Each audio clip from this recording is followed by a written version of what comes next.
Get on with it!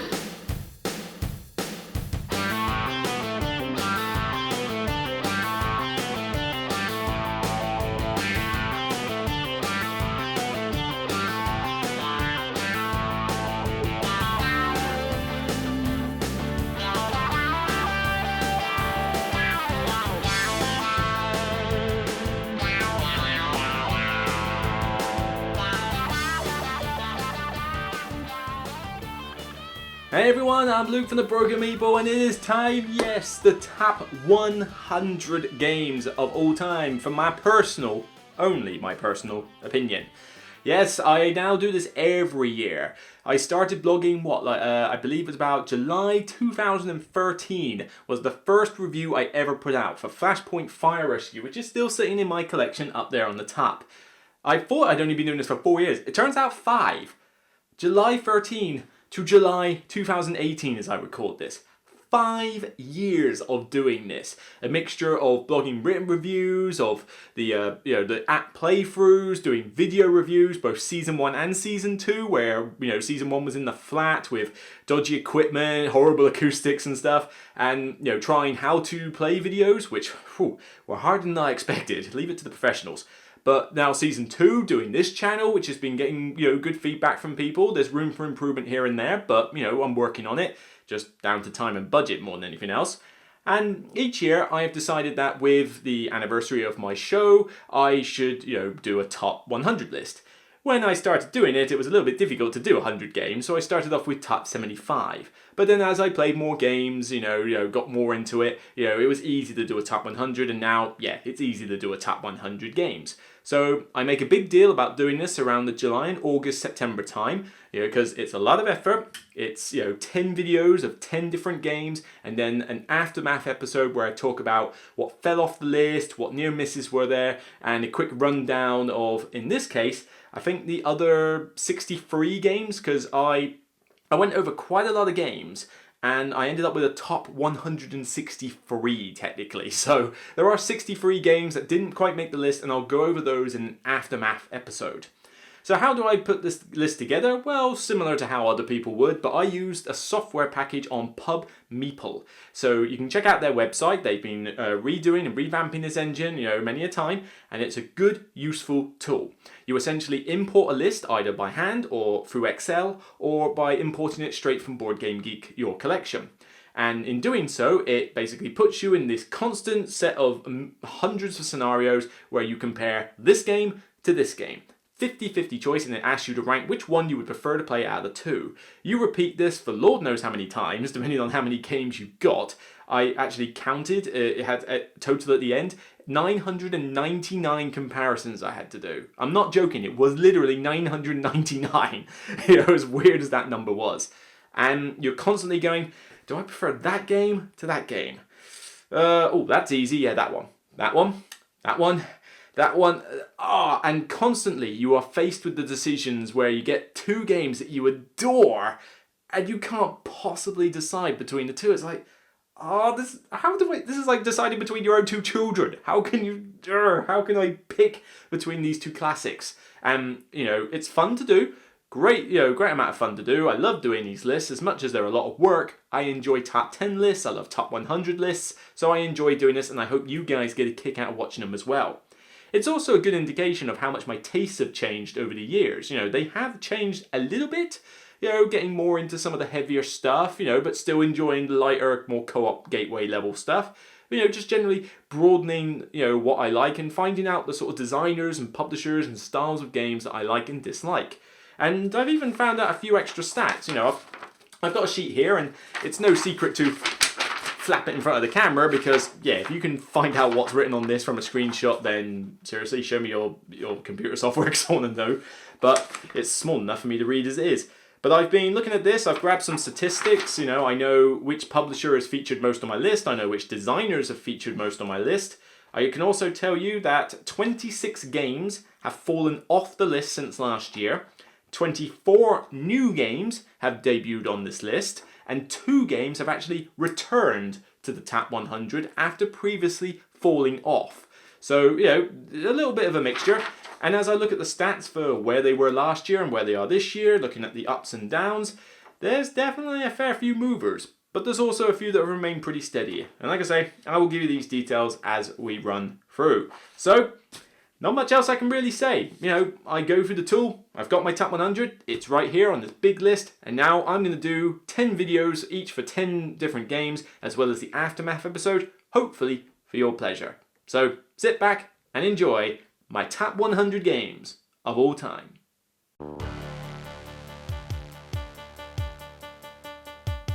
My number 100 was number 63 last year, so it has dropped a whopping 37 places. It is squeaking onto this list, barely managing to hold on, and it's a very cool little social deduction game that hasn't been played a lot in recent months, but I still enjoy this immensely when it comes out, and that is Spyfall. I've got the second version, I've also got the first version sitting over there somewhere. Unfortunately, you can't fit everything in one box, it seems, which is a bit annoying. But, you know, I just pick whichever one suits me. One has more locations than the other, one has slightly more interesting roles. Pick and choose your poison, really, it doesn't really matter. But Spyfall's a great little social deduction game where one of you is a spy and the rest of you are agents. You're dealt a card. Most of you will have the same location on it, like the bank, the church, or something like that. And one of you will just have the word spy. You have no idea where you are. And the idea is that everybody asks questions around the table, like, what's the weather like? Do you feel it's safe for children? You know, do you enjoy working here? That kind of thing. And as you deduce from other people's answers and questions, the agents are trying to figure out where the spy is, and the spy is trying to figure out where they are. It's a very quick game. You get through a round in about 8 minutes. So with teaching included, you're talking a 10-minute game. And then you just rinse and repeat. You know, it's like, oh, that was great. Let's have another game. And another game. And another game. And by the time you realise that you've played this about 5 to 10 times in the space of an hour. It's, you know, really quick. It's great for, you know, being the spy. I love being the spy. But being an agent is pretty cool as well. Quick, simple, does the job nicely. Spyfall. Squeaking in at number 100.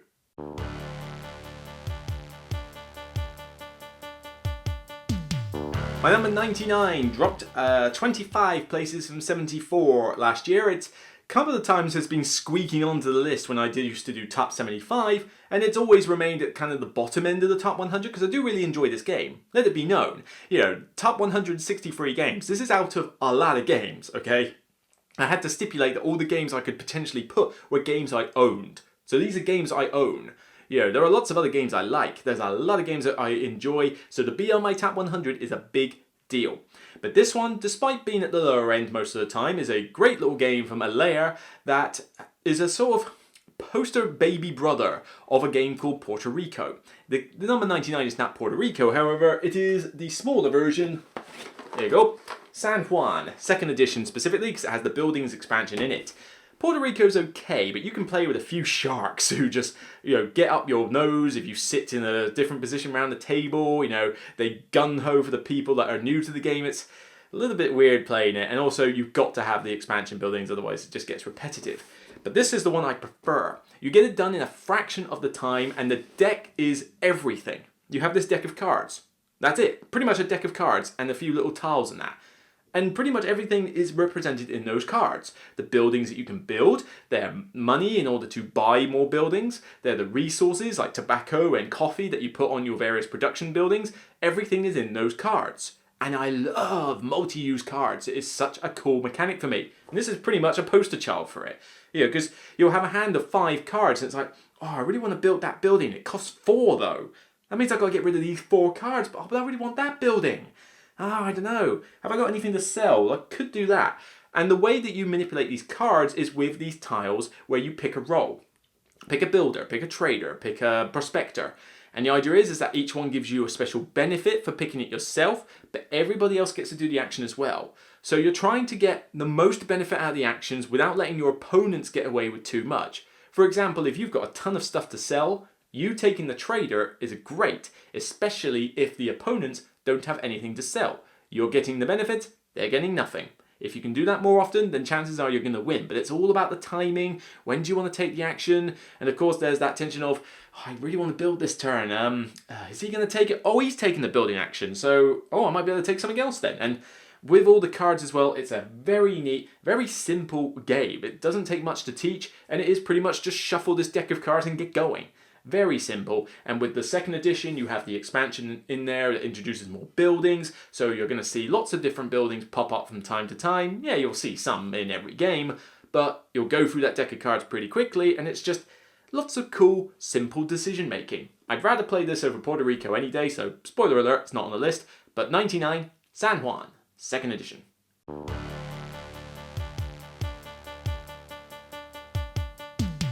My number 98 is quite a dropper actually. In fact, has this dropped the most places on this list? No, there's one, two, that's probably it. Apart from falling off the list entirely, this is probably the second biggest dropper.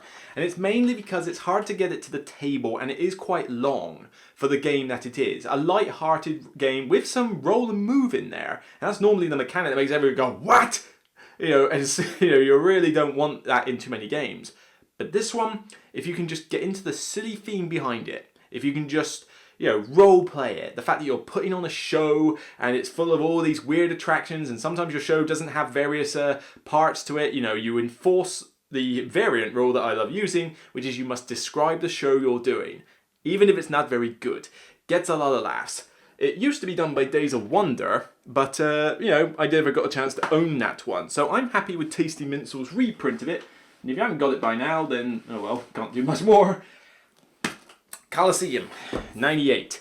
This is a superb game if you are just into having fun with a ridiculous theme. Because yes, there's roll and move with the senators who come by and visit your show. Yes, there's luck of the draw and other aspects. Yes, it's silly fun.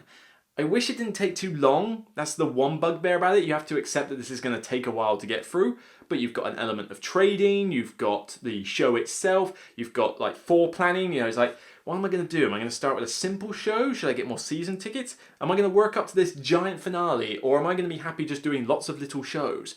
And the interesting thing is that you score only your best round, which typically is your fourth or fifth round. I've never seen anyone do it for their first, second, or third, but it's more for the light-hearted theme that I love this. Describing your show, and especially when it's going wrong. If you want an example, go watch some of Dice Tower's live marathons when they've played this game with like 5 of them.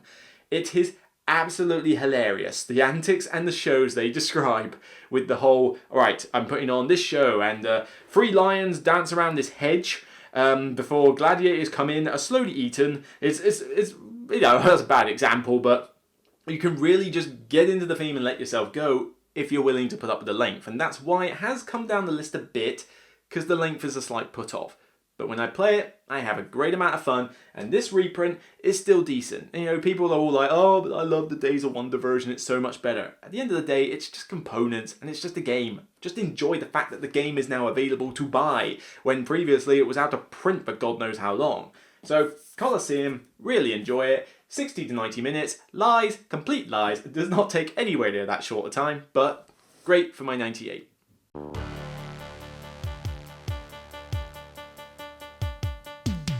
And before we get on to my 97, slight continuity issue. Yeah, the lights were dying like crazy when I was starting this list, so I had to go away and recharge them. But I wasn't going to record 3 all over again, so don't mind this. Anyway, 97. Yes, new to the list, we've got a new debut, and this is a Richard Garfield recent edition, which a lot of people probably haven't heard of, or they just haven't really got their teeth into. It kind of just came and went. I haven't seen many people play it, but you really should give Bunny Kingdom a try. As much as the title makes you think, bunnies? Really?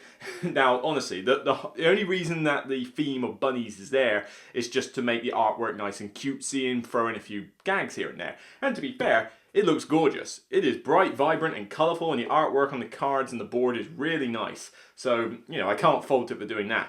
But the crux of this game is mostly drafting, with a bit of area control thrown in. You have a grid board of different types of terrain with different resources and cities. And the idea is that every round, for 4 rounds, you will draft a set of cards which allow you to build cities, allow you to place your bunnies on the board, and you're trying to build up, either lots of little cities or lots of big cities, what they call them, fiefs. It's kind of weird, but basically kingdoms, in order to, get a lot of different resources in there, get a lot of different towers, and score lots of points at the end of every round. It's a very simple game, but there's enough of a strategy of like, how am I going to build that? And, should I go for there? Do I need this resource? There's a few extra little like different cards with abilities you can use. But the main fun with this is just the drafting. You draft so many cards, you will not see them all in every game, and it's always a great decision of, I've got 10 to 12 cards here, I've got to pick 2. Grab these 2, pass it on, now grab another 2, and just doing that drafting all the time. Game takes about an hour. It's not a long game, which is good because drafting really shouldn't be done for too long. I love drafting, but up to a point, if that makes sense. The only thing that stops us getting higher up the list really, and is mainly the scoring. Because what the game does, it's like, oh yeah, great. Okay, great. It literally sort of stops and starts, because when you get to the scoring phase, apart from maybe the first one, because there's not much to score, but as you get further in the game, you kind of have to stop and do that scoring. It's like, okay, hang on a minute, that's scoring 2, 3, 4, 5 times 6, 5, 3. There's a lot of that kind of, oh god, you better make certain your eyesight's good to spot everything on this board. And that's a bit of a negative with this, but it's, not enough to put the rest of the game down. I think the rest of the game is solid. I just have to put up with the fact that I'm going to have to put my eyes to the test to see everything that's been scored, but everybody can lend a hand towards that. So, Bunny Kingdom, definitely one you should check out if you have not seen it recently. You've just thought, huh? Bunny Kingdoms, what? But it's on my list, 97, new debut.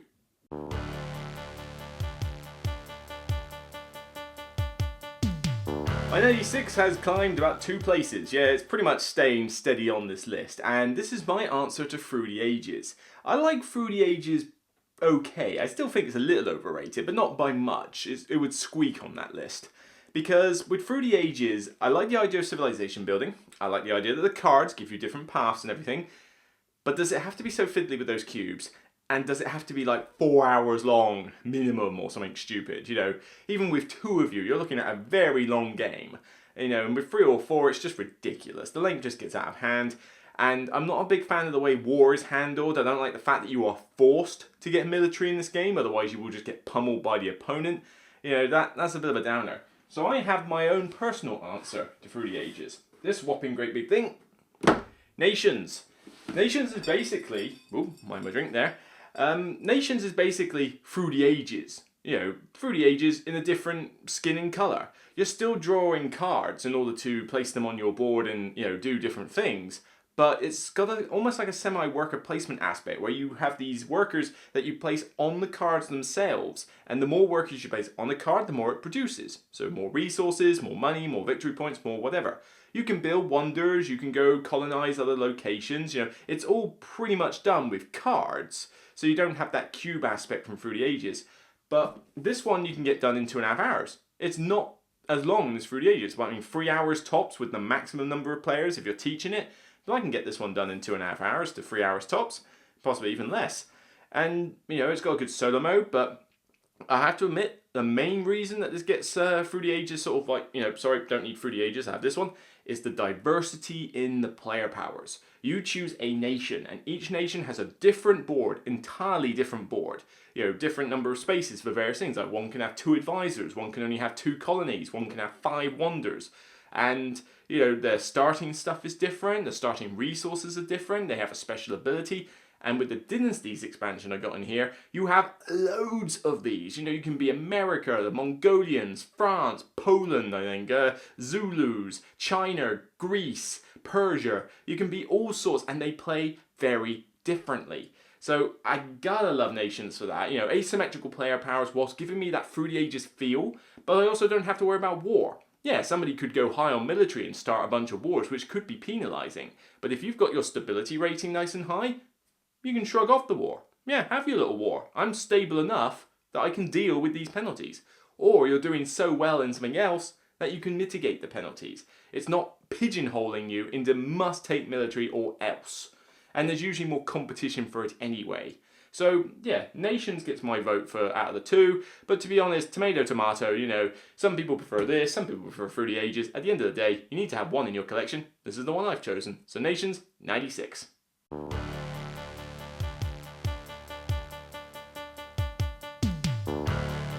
My 95 has dropped a fair whack, about 38 places.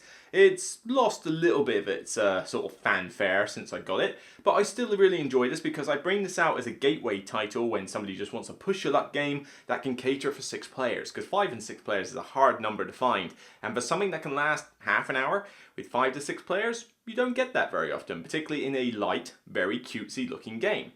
Now, this is a re-implementation of an old game called Cloud 9, where you were stuck on a sort of a ship, sailing off, and it was a push your luck as to whether the pilot could get you out of stuck or not. Can they fly on? Can they deal with the dice hazards? With this is the re-implementation called Celestia. Really enjoy this one.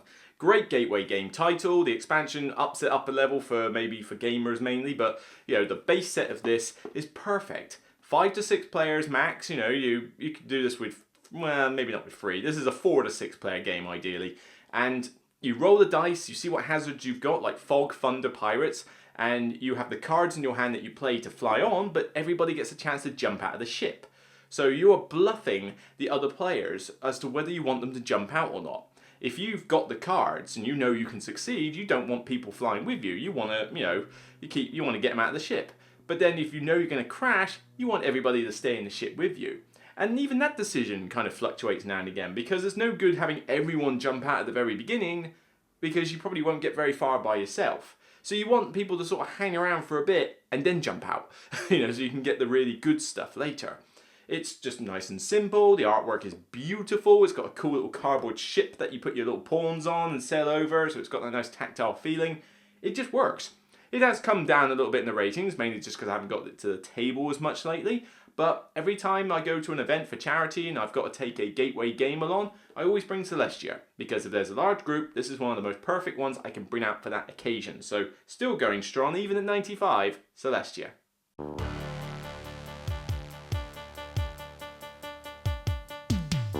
My 94 hasn't changed too much. It's come down, I think, 13 places. It's still hanging around at the bottom of this list, mainly because it is a very hard one to get to the table, because it's long and quite involved.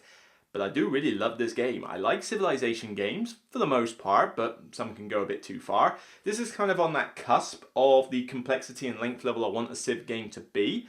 But I'm a fan of the video game franchise, and you may see more than one of these on the list, but for now we have the 2010 version, I think it was quite a few years back, version of Sid Meier's Civilization, the Fantasy Flight Games version. Now I gotta be careful here because the lid barely fits on this with the stuff. I've got 2 expansions in here and it is impossible to put them in this case. Really, I need a box, I need a vault, I need something insert to put in this because it's really aggravating. I've got to hold it gently with this. But Sid Meier's Civ is a very complex Euro game.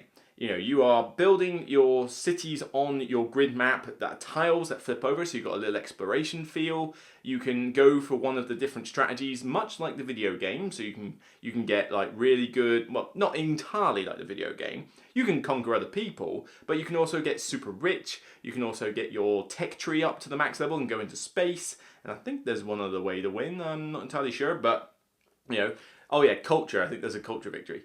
But the idea with this is that there's just, you can choose your path. You've got the asymmetrical player powers, and there's a lot to do. There's quite involved. With 3 to 4 of you, it's quite a sprawling map that lays out. You're going to kill those barbarians. Do you find a little village that gives you a bonus? You can get your tech tree. Do it how you like. Do you need animal husbandry? Do you need carpentry? I'm not sure that's in the game. Or flight and mechanics, engineering, whatever. You can choose how you want to play it. It's a little bit of a race, which is why it doesn't go much higher up on the list. I feel like you kind of have to stick to a strategy and gun for it. You must keep going. You cannot deviate, because if you do, you're likely to lose the race against someone else who's already as focused.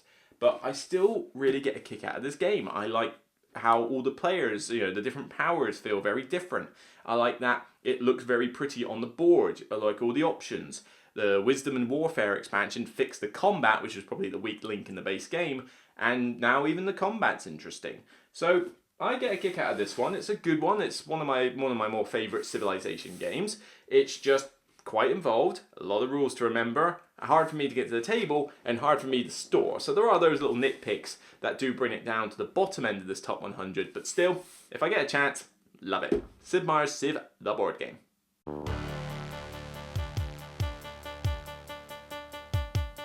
Before we're doing a 93, I should probably mention with some of the publishers and designers we've had so far, we just had a Fantasy Flight game here, and that is the one that features most on this top 100. 12 games from Fantasy Flight are on this top 100. The publisher I'm about to do now, though, features 4 times on this list, so they have done some pretty good games that I'm a fan of as well.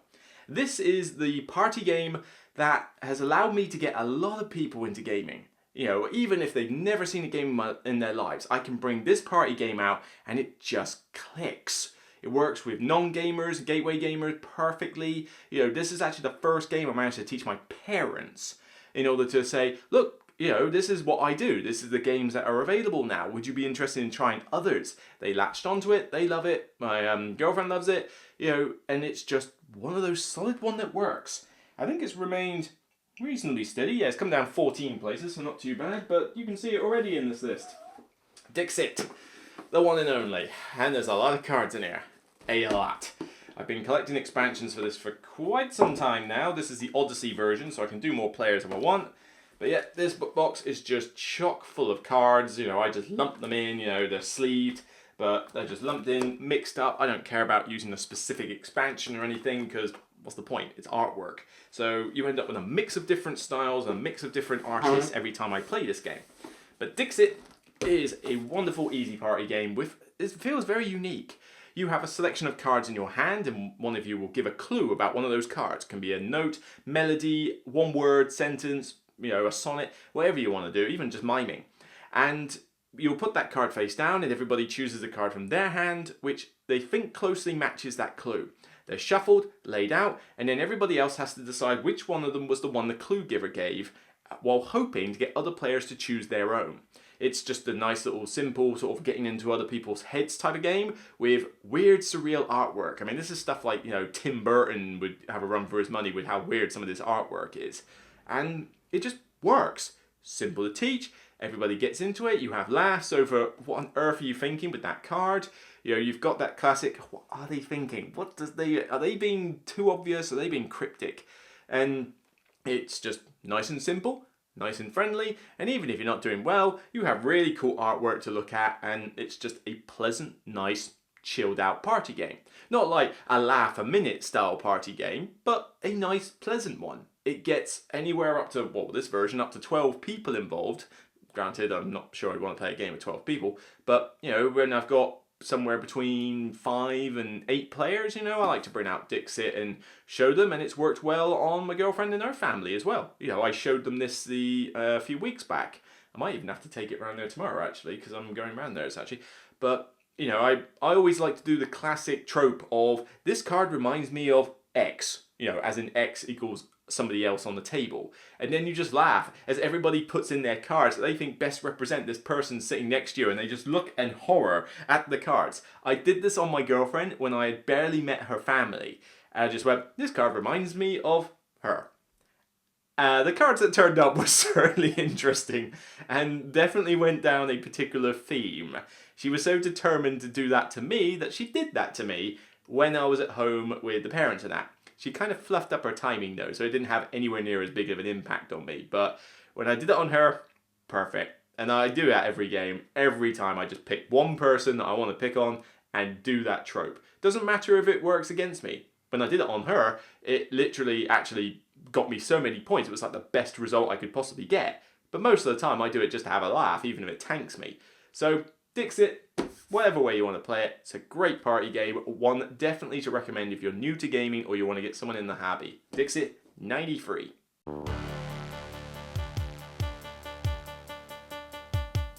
My 92 has dropped 36 places. It is coming down the list mainly because it's a little bit fiddly to teach.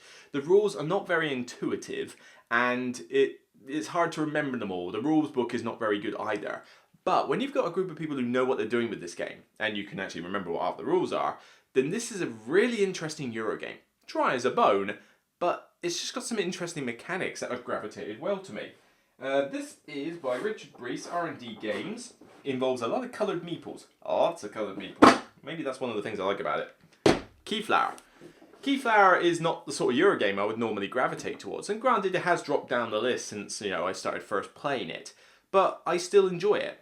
Like I say, the rules are not very intuitive and it's a difficult one to teach, but I have a few friends who know this game quite well. We play it every now and again, and it's just cool that you've got that little auction mechanic with the meeples, which is okay. That's not my favourite aspect of the game. I like the fact that I can build this little mini-map in front of me, and my meeples are a resource unto their own, and I can send them to other players to use their stuff, but I really want to use your building, but then you're going to get this meeple. I'm running short. What am I going to do?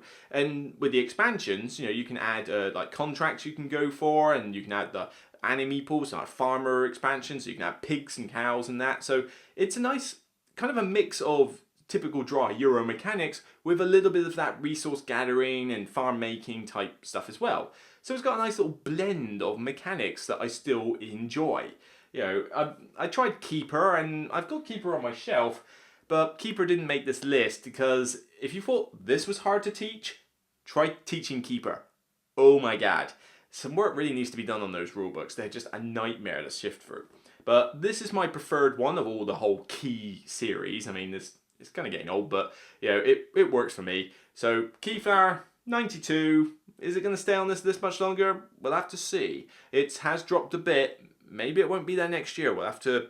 I need to get it back to the table and see if it can get a little bit refreshing. But still enjoy it despite it being pretty dry. Keyflower, number 92.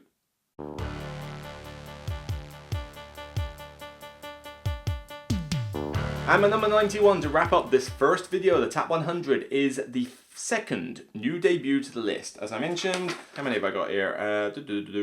24 new games and 2 returnees. So we've done 10 already, and I've only got 2 new games. This is Vital Lacerda, the designer we're looking at, and he has, I believe, 4 games on this list. So he's one of the more favourite designers I've got. He's the 3rd highest designer on this list. So everybody who thinks that I don't like long, heavy Euros, point proven, vindication. But I do like his games. They're heavy, they're long, but they're wonderfully thematic, and their mechanics are almost, I wouldn't say streamlined. There's a lot of rules to remember, and it's like, oh my god, it's a brain burner, but they just feel more intuitive, they work better. Not all his games are a hit. I'm not a big fan of CO2, that was a dud for me. And this one, I do enjoy, but this is about as high up the list as it's really going to go, because I much prefer the other 3 games in this list, spoiler alert, but with this one, it's more the theme. I like the mechanics, I like the multi-use cards it has. I even like the fact that you've got so many different options as to how you want to do your path to victory, even if you do have to stare at this blue and white board that's really difficult to get your eyes focused on because everything just blends into each other. But the main thing that holds this back from getting further up the list is mainly just theme. It's strong theme. There is theme in this game. But it's a theme I'm not interested in. And that's just me. I'm not big into the historical themes and the reality ones, but I still have to give props that Lisboa, there you go, yeah man, this huge monstrosity here, is still a solid game. It is a game I do enjoy. With 4 players, if you've got AP, I ain't playing this with you. But 2 or 3 players, this works really well. Even the solo mode's not bad in this. But you are building up Portugal, or Lisbon to be more exact. But it's all based on this historical event where it was struck by earthquakes and floods and fire and everything. Basically, the whole place just got leveled.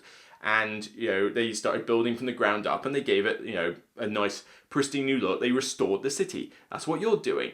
You are using advisors, the king I believe, and 2 other advisors to try and repair the damage that's been done and build up the various buildings. And you can build the shops for yourself that sell particular resources, or you can make some of the public buildings like the monument buildings. And the main thing that I like about this is the multi-use cards. You have a portfolio board in front of you, and you place these cards above or below it depending on what type of action you want to use it for. And each one will give you a little bonus, and you can only hold so many cards until you've expanded yourself. And you have a choice of I don't need that card anymore. You know what? I'm going to take that out. I'm going to use something else.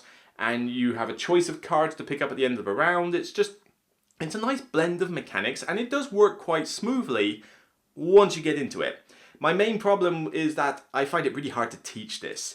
This is hard to teach, especially as you have to give someone a history lesson into the theme to make them even understand what it is they're supposed to be doing in this game. Because it's not 100% intuitive compared to his other works. But, you know, if you can get that history lesson out of the way quick, then you can start teaching it and just get into the rules. But I feel if you teach this as a bone dry experience, you don't get as much of the enjoyment out of it. So it's kind of a catch-22. But this Boer, still enjoy it, still really like this game. I just prefer to be on the receiving end of the teaching rather than actually doing the teaching. I prefer more of his other works. You'll see them later on the list, like I say, spoilers. But this Boer, still solid, and is just squeaking into my top 100 to wrap up this video. So that's the first 10 of the top 100, 100 to 91. I love all these games, doesn't matter if they're high on the list or low on the list. I love all these games. I love the games that didn't make the list. You know, I can only have so many of them. But if you like these 10 games, then, well, stick with me, because there's a lot more good ones coming along the way. So, until next time, I'll see you on the next segment of the Top 100, where I do my 90 to 81. And for now, whether you agree with how high or low these pieces are, at the end of the day, they're still only games. Take care, see you on the next episode.